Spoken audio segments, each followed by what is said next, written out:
padung sa among mga panimalay sa kada adlaw nga among pagabuhaton, Lord God, among nang dala-dala.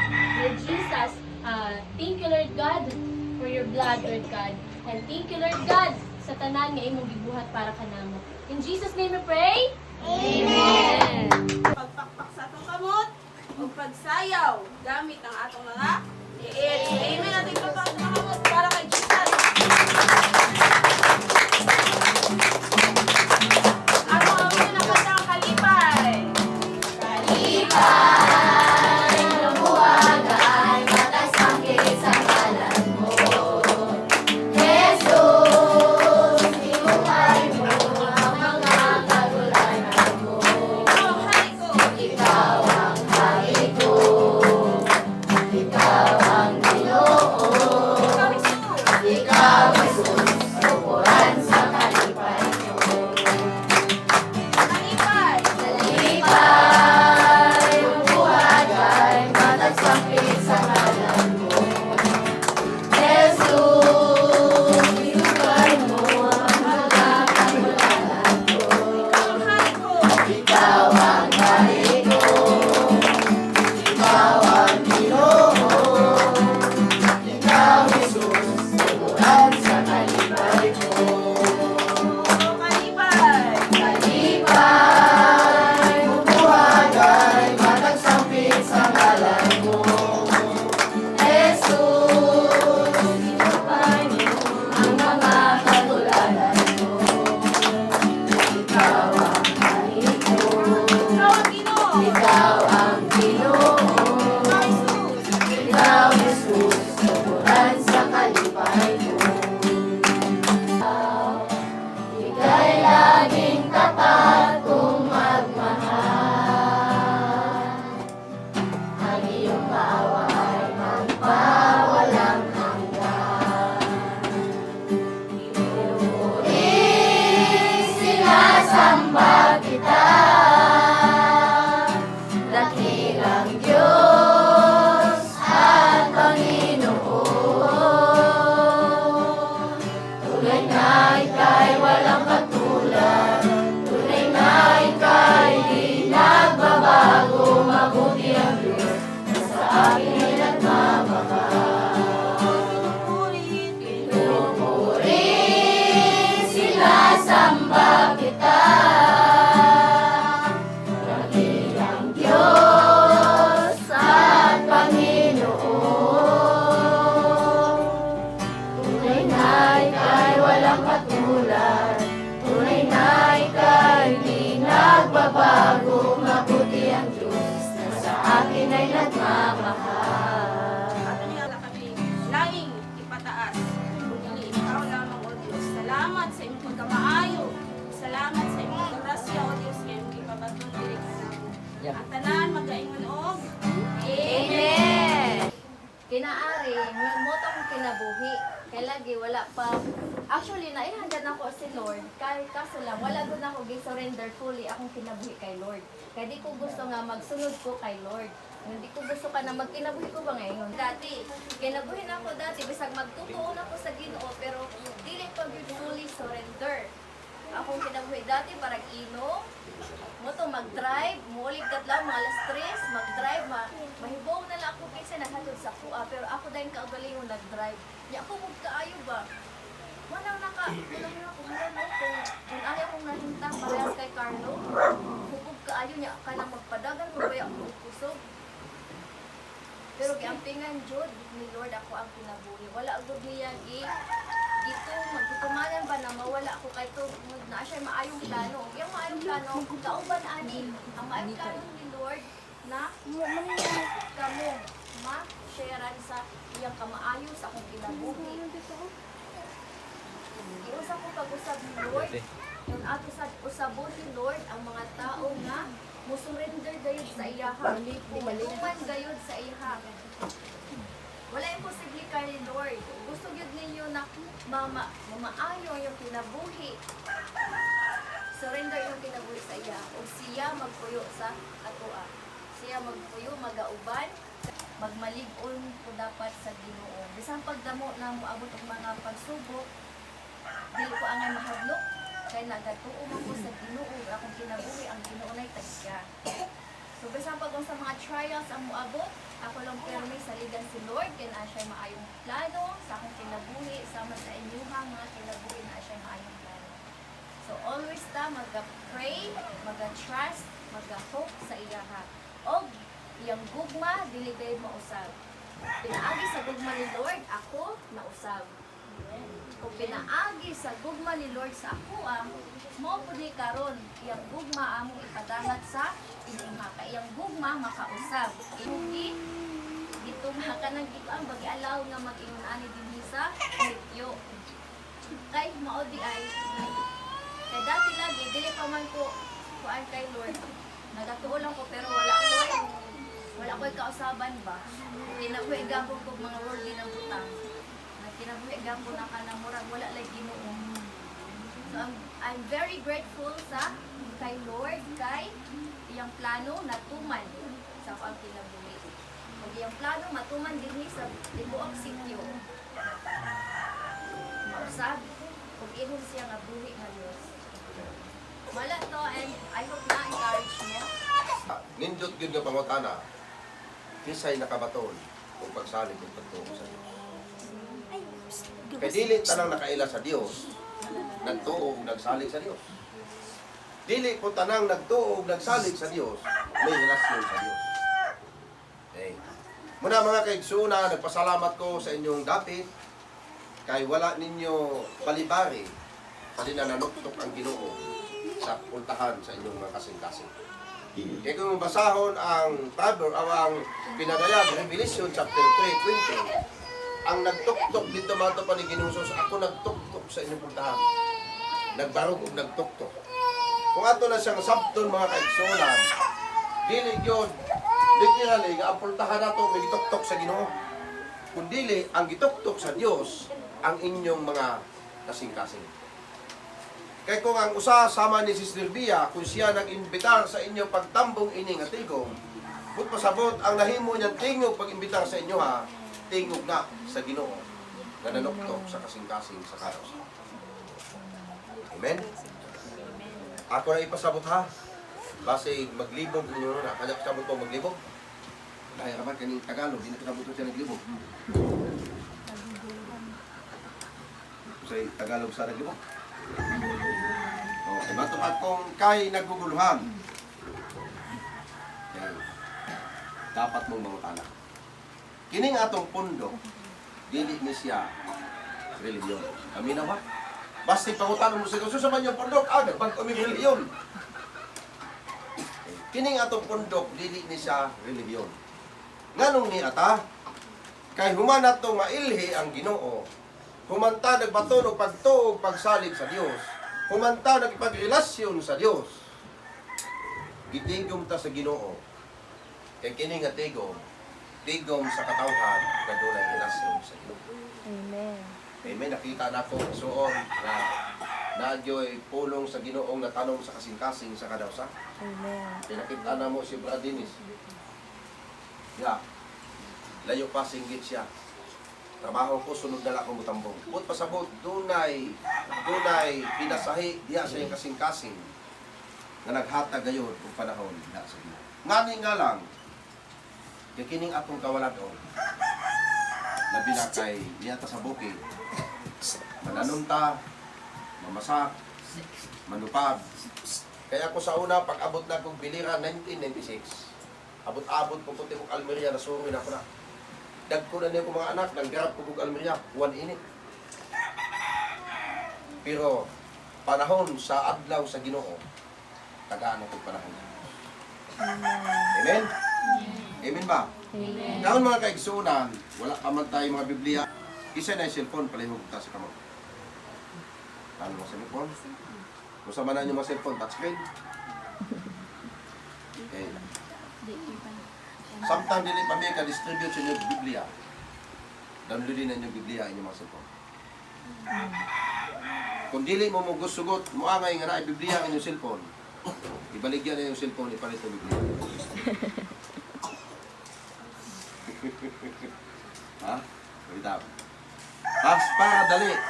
Kay sayang mapud na inyong mga cellphone kung inyong gamiton sa lain nga kalingawan, email, usa pa diyan ang mga duwa, kanang Roblox na. Ha?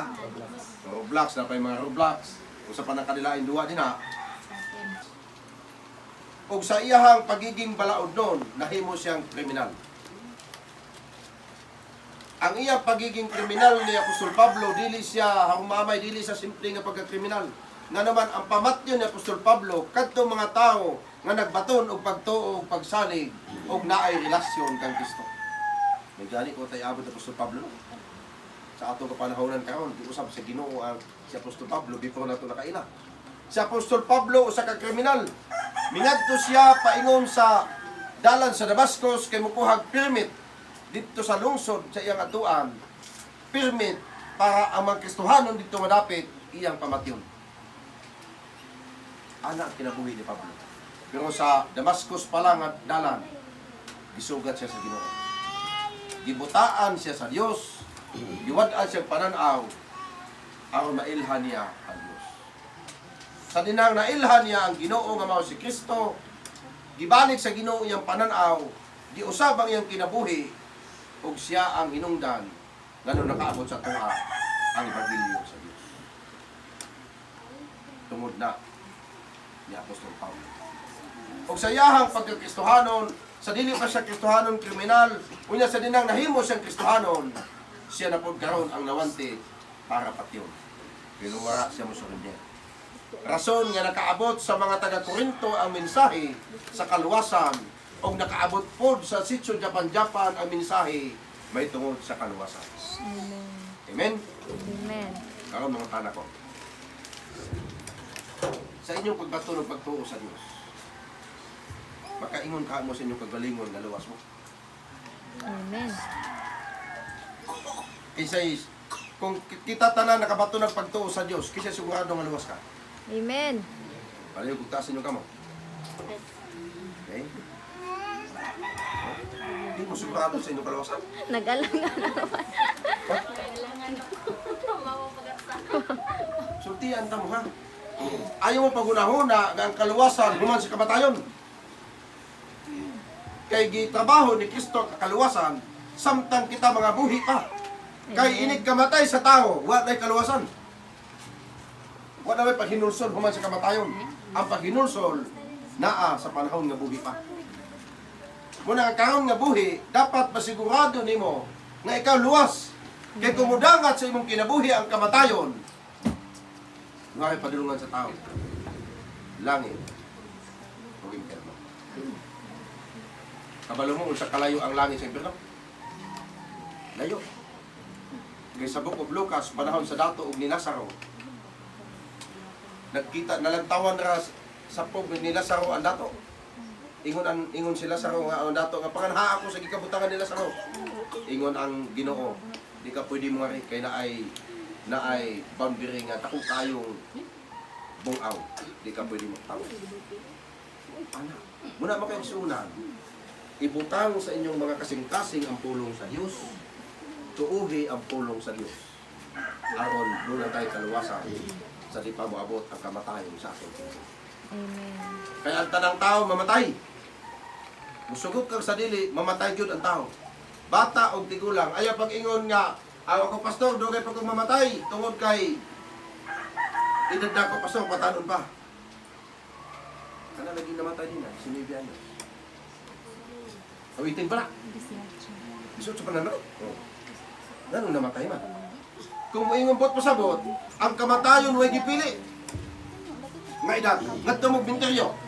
Tanawaan lapida, nay bagong natao, na edad og sa katuig, nay wala kay tuig, na apoy nag-edad og sobrang gatos. 80-70 but pasabot, ang kamatayon kumudangan sa tao, wala edad niya piliyo. Kaya kung moingon ka, anhan na lang kumutuo sa Ginoo pastor, inig-edad ka og 50. Kung hindi ka kabot og 50. Busa mga kaigsunan, mabitaw nga ang Ecclesiastes chapter 12 verse 1, ingon dito, hinumdumi ang Ginoo samtang ikaw buhi pa. Ka? Muna pakasulti ni King Solomon. Dahil lang ang kung ato ni sabton ingon si King Solomon, hinumdumi ang imong Dios o ang imong magbubuhat samtang patan-on pa ikaw. Pero kung mo nabasahon sa original nga pagkasulat sa Greek o Hebrew, ingon dito hinumdumi ang Dios samtang ikaw buhi pa. Kaya ang pagtanaw sa Dios sa mga taong buhi, dili ti kulang. Buhos na patanon. Muna nga pagkasulti ni King Solomon, hinumdumi ang imong Ginoo samtang ikaw buhi pa. Nanuman kay ang tao do nagyudi ay kinutuban ang kinabuhi. Karon pangutanon tamo. Kabalo mo kanu sa kutob niya kinabuhi. Wala. Walay nasayod kanu sa kutob ang kinabuhi. Kay bisan si King David sa Psalms, sa Book of Psalms, mato pa ni David, tudloi ako Ginoo, tug-ani ako Ginoo, kanu sa kutob ang akong kinabuhi. Aron ako mahimong maalam. Kung gipadayag man sa Dios nga kita luwason niya, kung gipadayag man sa Dios nga tagaat at kinabuhi nga walay katapusan, ang wala ipadayag sa Ginoo diha sa tao, kanus ako to ang iyang kinabuhi. Muna nga akong salamat kay diha tay mga bata. Naay mga batanon, naapod tay mga hamtong. Nganuman, kay ang kaluwasan sa tao way gipili. Gikan sa bata hangtod na sa mga hamtong. Amen. Ang kamatayon mo pwede pili. Gikan sa mga bata, hangtod na sa mga hamtong. Amen? Karon, balik ta kay Apostol Pablo. Sa ikaduhang Korinto, Kapitulo 5, naay nindot nga gipasabot si Pablo sa mga taga-Korinto, mga kaigsunan. Sa ikaduhang Korinto, Kapitulo 5, versikulo 16.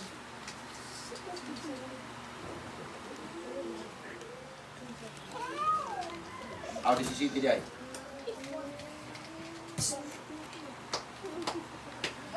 Ngadto sa 18. Duha ka bersikulo taos butang. Ikaduhang Korinto, Kapitulo 5, versikulo 17 at 18. Inyo mga cellphone na Biblia na? Wala pa? Kama mo download ang Biblia niya? Okay. Download din na. Kahit inibalik na mo kang Domingo, o Sabado, dapat tanan, naka-download na Biblia sa inyo mga cellphone. Ingon si Pablo, paminaw ha, ang gisultian ini ni Pablo, dili lang taga-Korinto. Ang gisultian ini ni Pablo, tanan nga niya. Hey, paminaw ha. Ang gisultian ni Pablo dili taga Korinto. Kay wala ta karon sa Korinto. Ang gisultian ni sa Dios tanan nga ania kay niya ta karon sa sitio tapat naman. Amen. Kay mato pa ni Pablo kay ang bisan kinsa nga nahiusa kang Kristo bag-o na siyang binuhat. Paminaw ha. Ang daan milabay na o miagi na ug ang bag-o miabot na. Amen. Dinhi gipasabot ni Pablo nga ang tao dunay duha ka klase nga kinabuhi. Karaan ug ang bag-o. Mato pa ni Pablo, kiinisa niya bag-o ikaw. Walay sala. Kaya ang imong sala, divide na lang Kristo. Amen ba? Mauto ang usa sa gitrabaho ni Kristo sa krus. Ang pag-uhon ang kinabuhi sa kada usa. Amen. Dili pinaagi sa pagsigig simba. Kaya walay simbahan nga makabag-o sa kinabuhi sa tao. Ang makabag-o sa kinabuhi sa tao, way lain kun dili si Kristo. Maangko nimo ang kahimpitan sa kabaguhan sa dinang magpatong kag pagsalig o pagtuo dinha sa Kristo. Igsoon, ayaw palabyan ni nga oportunidad ng hatag sa Ginoo sa iyo. Kay kamo kay niya usamo sa gipili sa Dios. Kung andaan nga kinabuhi puno sa sala, bugaw sa sala, ang bag-ong kinabuhi kay hatag sa imo sa Ginoo. Di kali kanang ining atubang nimo sa Dios, mahimuot ang Ginoo anak. Nganuman, kaya kana nga kinabuhi ang naaana mao ang pagkabalaan ni Kristo nga naangko nimo nga sa iyang kamatayon. Kung gitawag kag bag-o but pasabot walay sala, pero dunay pagkamataro nga naambit nato gikan sa kamatayon ni Kristo dito sa krus. Og labot pa kana siya nga bag-ong kinabuhi buhong na sa panalangin. Kabalo mo buhong? Kabalo mo buhong? Kasi nagpunay lang ko din yung gisgot o buhong. Ano din mo kuman? Asawa na, Pastor.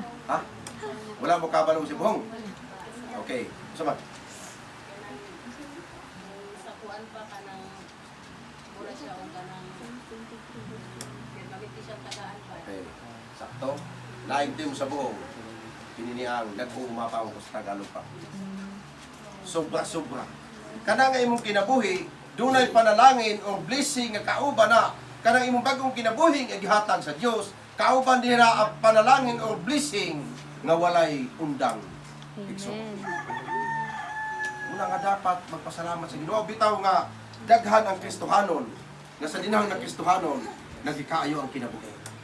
Nga naman, kay gitagaan kag bagong kinabuhi sa Dios, lakip ang mga panalangin. Amen. Kay kana nga bag-o nimong kinabuhi na gikan kang Kristo. Kasi Kristo namatay aron ta makabaton og bag-ong kinabuhi. Amen. Amen. Amen ba? Okay. Wala lang niya ilisi ang daan natong kinabuhi. Iya tang gipasiguli ngadto sa amahan. Kay nganong gipasiguli ba ta? Ani. Di ba kung mag-away sa barangay, kunay mag-away ng silingan, asa pa daw. Barangay, para magtuhay. Ang tawag ana, ang barangay mediator. Maminaw siya sa inyong gikabikilang. Paningkamutan sa barangay nga mauli ang inyong maayong kabubuton. Pag dili gani, asa pa daw. Sa lupon. Ang lupon gitawag siya reconciliation. Kinahanglan gyud mapasig-uli ang ilang maayong kabubuton din sa lupon. E kung dili mapasig-uli, asa pa daw. Pulis. Pag-abot sa pulis, maghimo og endorsement ang pulis, piskal. Ana na, si Kristo, mao pa nagibuhat ni Kristo. Wala lang taniya, ang unang gibuhat ni Kristo, ang tanantang sala, gibayran, pinaagi siyang lawas, gilimpyuhan, pinaagi siyang balaan nga dugo, mga kaigsunan, unya, gikalimtan, sumala sa Hebrew 8:12. Human niya na tanan, gitagaan ta niya bagong kinabuhi, matod pa sa sulat ni Pablo sa 2 Korinto 5:17, ang atong karaan miagi, o gitagaan ta si Ginoo bag-o nga kinabuhi. Human ta niya tagay, ana, gipasiguli ta niya ngadto sa amahan, kay nga naman, nadaot ang atong relasyon, taliwala sa Diyos amahan ug ang tao. Di nadaot, panahon ni Adan. Kay misukak si Adan sa gisugo sa Ginoo. Kung sa gikaon ni Adan ug ni iba, dili apon. Dipon man saras. Dipon. Utas. Walay giisgutan kung unsa ka utas. Nag-ingon na dito, utas ang bunga nga naghatag ug kaalam ug kahibalo sa tao. Dili man sanas, banda pa sa apan man sanas pastor. Kaya nag-business high school, sa elementary ko, mga punito doon sumua, sa kanang katikista. Ningkaon si si Adan ug mansanas natuk-an muna nga burot ang dire. Dahil gitawag og Adam sa apple. Dili na tinuod. Ang tinuod giingon sa Biblia, naghatag og kahibalog kaalam. Kahoy, bunga nga naghatag og kahibalog kaalam sa tao kung sa'y dautan. Hey, pagkaon ni Adan ato, bugto dayon ang relasyon sa tao ug ang Dios. Automatic bugto. Nagkinabuhi ang tao after Adan nga walay Dios. Kamo, naghimo ka og galingong relihiyon, naghimo ka og galingong simbahan ang tao. Pamaagi para mabalik ang ilang relasyon sa Dios. Pero wala akong balik. Ang nagpasiguli sa tao ngadto sa Dios, way lain kundi si Kristo. Pinaagi sa atong pagsalig kung pagtuo sa Dios, gitagaan ta niya, gipasaylo niya atong sala, pinaagi sa iya gibayan atong sala, pinaagi siyang kamatayon, gihugasan pinaagi siyang balaan nga dugo, gikalimtan sumala sa Hebrew 8:12, ug human ana, gigunitan ni Kristo ang atong kamot, gidalata paingon sa Dios Amahan para ipasiguli ang relasyon natong nabugto tali sa Dios Amahan ug ang tao. Si Kristo ang himong mediator igsoon. Ngano nga gipasaylo sa ni Kristo ato sala, iya sa gibayran, ngano nga iyang gilimpyuhan pinagi sa dugo, kay iya tang atubang sa amahan nga putli ug dunay bagong kinabuhi gikan kang Kristo. gipasiguli. Ang nagpasiguli sa tuang relasyon sa Dios ug ang tao, dili ang ato ang pagkamaayong tao, dili po ang ato ang pagkahinimba, dili po ang ato ang simbahan. Si Kristo nga gilansang sa cross, nagdala sa tua pabalik sa presensya sa Dios ang Ama. Mato pa sa verse 18 sa 2 Corinthians chapter 5.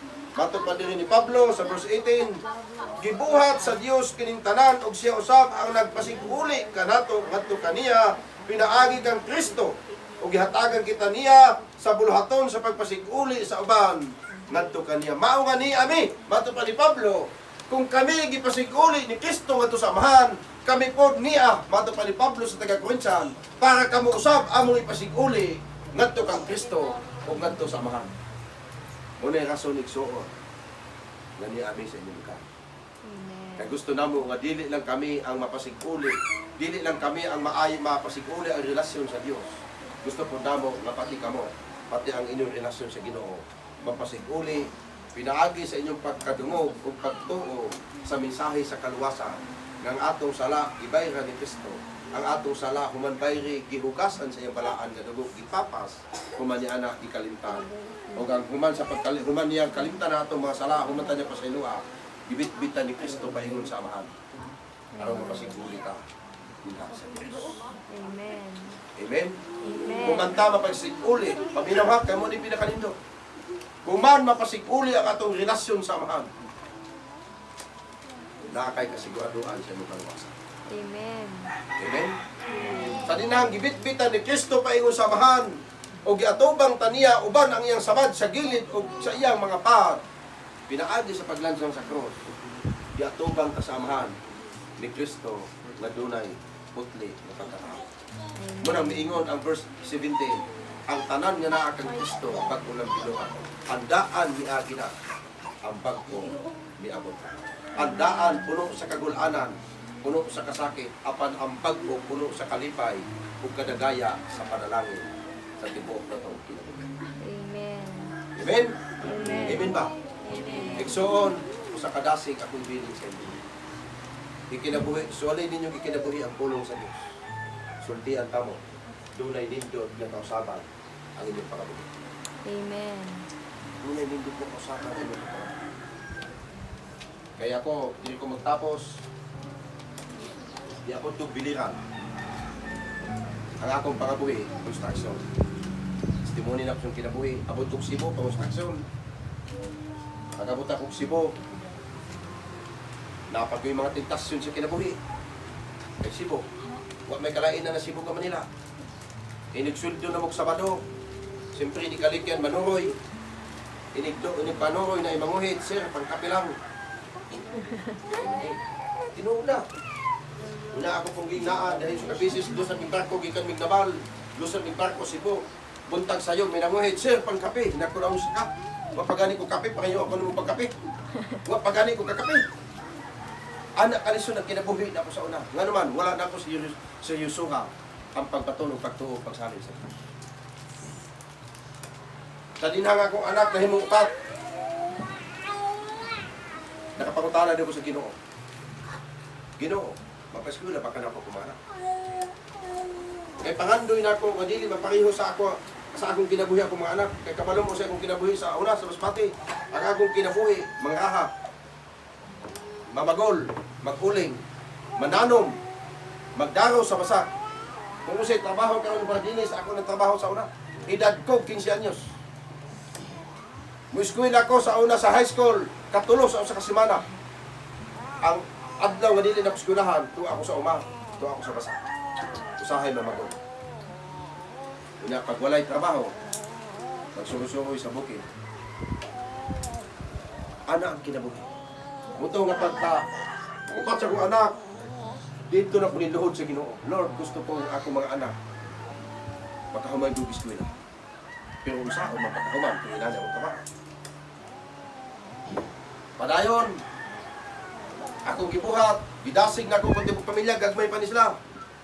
Nangalagad mi sa Ginoo. Pagpangalagad sa Ginoo, gitudluan, usaon pag-play, mga instrument, usaon pagkanta, usaon pagdahig sa Ginoo. Hangtod nga nakakatun sila sa tanan sa pagtuka. Akong panganay, damer, akong ikaduha, mauni, Gitaris, pianista. Akong ikatulo ba staff. Kanang gitara yung apat ay kurdas. Akong ikaapat, gitaris. Ang ikalima na ako, kato si Prosperity. Vokalis ko ka na. Si Pia Pia. Pagsugod ng eskwela sa mga bata, sugod ko kabalaka. Pero sa sutyanta mo, wa ko ilaing gibuhat ko nilipasahaw ng Biblia. Nga naman, diya sa Biblia, naatan ang paglaong sa tuwa. Naatanan ang dasig sa mga nabalaka. Sige lang, padayon ang pangalagat sa Giyo. Misunod kong panagat, abot mi o dumagiti dayo panagat, pamo. Nang ulit mi nga akong bungot, hapit duha kadangaw. Mating ka bunguta, akong buhok, wala ko mailin ni Mrs. Pinti ng taasa. Kaya nga naman, pag dayo na mo, wala isda, dugay mi nakaulit. Mo ko gusto ang hero pag ako. Pero pag sugod og eskwela sa mga bata, sa dinang akong giintriga sa Ginoo at tibuok kinabuhi sa akong pamilya, dito gipamatud-an sa Dios. Nga ang tao nga naa kang Kristo buhong sa panalangin. Balik ko na, ang tanan nga naa kang Kristo, ang pagpapalay na kong umabaw. Ay ginaan. Pag-eskwela sa akong mga anak sa college, napay tuition, gikuha sa akong panganay, electrical engineering. Ang tuition, 2,400 kada exam. Kapila exam ang usa ka semester, kaduha. Pila ka exam mo sa katuig, kaupat. I-times na mo sa 3,400. Pila ang tuig. 13,000 kapin. Wapay labot ang mga project ug allowance. Pero sultian ta mo. Bisan karon, kana akong hinuktukan ang mga panghitabo. Bisan karon makapangutan ako. Yun sa paghuman sa akong mga anak sa pag-eskwela. Ito na pa nakita ng Ginoo mo imong bilang sa kinabuhi sa tao na ang iyang kinabuhi iyang intrigang mo. Amen. Amen? Nakuha tanal ako. Nakahuman ako ikaapat. Nakahuman ako panganay. O kinini ang PSIT, electronics. Patunog, pagtuog, pagsalig nila kanimo, pag-unang tinuhag. Busa Lord, nasayod ka sa kasing-kasing ining mga katawhan. Gikan ining mga bata, mga batanon ug hamtong. Nasayod ka sa ilang kasing-kasing. Kung imong nakita, Ginoo nga naa ka nagpuyo sa ilang kasing-kasing, akong mga pag-ampo, tumana ang imong gisaa, nga ang saad nimo o Dios, ipasig-uli mo kami paingon sa presensya sa Dios Ama. Salamat, Ginoo. Kay kami nasayo, kami ang naghimog pamaagi, aron kami mahilayo, gikan sa imong presensya. Apan Lord, tungod sa imong dakong gugma nga walay paglubag, nangita kag pamaagi, aron mabalik kami, paingon diha sa imong presensya. Apan Lord, ako mga pag-ampo, panalangini ang tanan niya niya. Ang tanan o Diyos nga niya, panalangini. Ang matang pamilya nga niya, Lord, panalangini. Buhungas niya sa panalangin. Kaya nag-ingon ka sa imong saad sa Juan 1:16, nga pinaagi sa naghingapin mong grasya, kaming tanan nakadawat sa walay buas nga panalangin. Kaming tanan o Diyos nakadawat sa walay hunong nga panalangin. Lord, akong giampo ang mga kabataan nga ng eskwela. Nga dunay gihampin nga kabalaka, Lord, kung sila pa maka-eskwela sunod tuig. Sila ba makapadayon pag-eskwela sa kolehiyo? Ginoo, magbilag mo ka sila kanila. Dawata sila o Diyos sa panahon nga ilang intrigang ilang kinabuhi din na kanimo. Kung tumana ang imong saad, sama sa imong saad kang Jeremiah Ginoo. Kaya ikaw nasayod sa ilang mga plano nga magpaswagong Ginoo. Lord, salamat. Kasi na nang imong gitawag kining mga katawhan din nga dapit. Nagtuwa ko Diyos, ng tanan lang paghinanglanon, imong giandam Ginoo. Panalangini ang tanang mga nanay. Aron sila usab Ginoo dunay kalipay nga makatiman sa ilang mga anak. Ang amo mga katatayan, ang pingi sila, asa man sila karon Ginoo. Sabi na Lord, si Brother Billy, salamat sa kumpletong ayuhan na iyong naangkon. Ginoo, ako mga pag-ampo, padayon ka magbilagro sa kinabuhi sa pamilya ni Brother Billy. Sa tanang pamilya, Lord, sa mga anak ni Nanay Bilang, Ginoo, wala man ako makaila sa tanan niyang mga anak. Kapan ako nasayo ng Diyos, kaya nakaila ka sila. Panalangin niyo. Ang tanang kabataan niya niya, na wala makauban ay ang ginikanan. Ginoo, ako mga pag-ampo, makita sa ilang ginikanan, Ginoo, ang imong bugma, imong grasya, sa kinabuhi ini nga. Lord, ang among mahal sa kinabuhi nga to sa lagyo, ang pili sila. Panalangin. Kung ang tanan nga dunay pangandoy sa kinabuhi karon, Ginoo, tagaig ka tumana. Bisan pa man, salamat Lord sa tag-iya ini nga panimalay. Kasi nanay nila. Diin kini nga lugar di paggamit aron simbahon ug daygon ka. Usa ko mga pag-ampo, Ginoo, panalangini ang kinabuhi ni nanay nila. Nag-aay siya kanunay, likod nga kalawasan. Pinaagi sa imong pagbuot, Lord. Among mga pag-ampo, mabalik ang iyang pananaw. Lord, salamat intak na sa kautuhan. Kaya ikaw ang Diyos na walay pagkausap. Kung kaniadto nagpalakaw kag pakol, nagbukan kag mata sa mga buta. Walay imposible, Lord. Nga mabuhat ko na nimo din nga dapat. Amen. Milagro ang kinabuhi sa kanausan. Yes, God. Padalikdi ang tanan niya ani Lord. Padalikdi Yes, kini nga Lord. katawhan. Thank you, Ang Jesus. pili sila pang adlaw-adlaw wakat sila. Yes, Lord. Labaw sa tanan, ayaw sila biyahe Ginoo. Ubanin sila sa kanila. At tanan nga magulaanon karon, upaya. At tanan may balatian, ayaw ka. Yes, Ang dunay pa ng lanon, tagbuha. Ginoo, salamat. Ikaw ang angin ng pasalamatan. Kaya takos kang simbahon, takos kang pasalamatan. yes, God. Salamat o Diyos. Di man ako mabanggit ang tanan nga pangalan. Kapag ako mga pag-ampo, tanan nga niya ini nga panimalay. Maggawas o mangulit. Bit-bit ang tanang panalangin. Bigat mo. Amen. Thank you, Lord. Sa among pagpanguli o Diyos, magabaw na mo ang imong bugma, ang imong kalinaw maghari sa kada usa. Ug ang imong espiritu Ginoo magkauban ka namo sa kanunay hangtod sa sulod mo karangkita. Sa among pagpanggawas ini nga panimalay, maghari sa matag usa ang kalinaw ug ang panaghibo sa uban ang bugma. Sa among pagpanlakaw o Dios umani kami. Kaya kung nasayon, nga sa kada lakang na mga kauban ka, na kami kadauna. Amen. Hindi ako mga pag-ampo sa ngalan ni Jesus. Amen. Tayo. Amen. Isang